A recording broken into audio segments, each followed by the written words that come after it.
Hey there, everyone. Welcome back to Shankar Dewan Official. I'm Shankar, and today, we're diving into a very important topic: how to master your mind and emotions. If you've ever felt overwhelmed by your thoughts or emotions, this video is for you. Let's break it down into simple steps that you can use every day to take control of your inner world. 1. Understanding the mind. First things first, let's talk about the mind. The mind is like a vast ocean, full of waves, thoughts, ideas, worries, and distractions. But guess what? You can learn to calm the waves and find peace in the stillness beneath.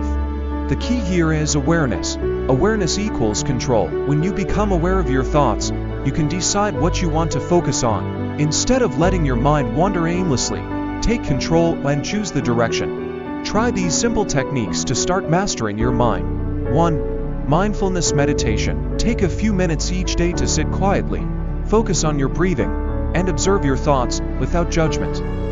It'll help you stay present and stop overthinking. 2. Practice positive affirmations.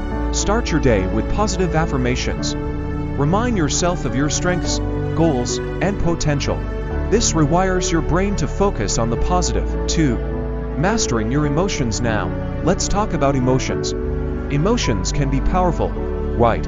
But they don't have to control you. Just like with the mind, mastering your emotions starts with awareness. Remember, emotions are like waves, just like thoughts. They come and go. The trick is not to react impulsively to them. Instead, practice these strategies. 1. Pause and breathe. When you feel a strong emotion, like anger or fear, pause for a moment and take a few deep breaths. This helps you gain control and respond mindfully instead of reacting on autopilot.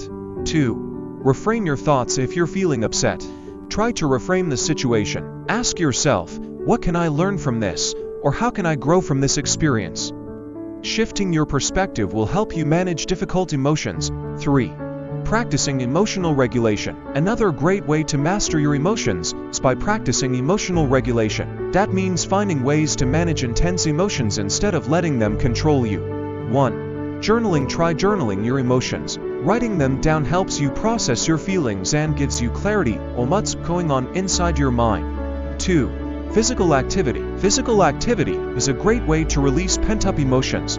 A quick walk, some yoga, or even dancing can help reset your emotional state. Remember, mastering your mind and emotions isn't about being perfect, it's about progress, not perfection. So, keep practicing, and you'll see the benefits in all areas of your life, whether it's school, relationships, or personal growth.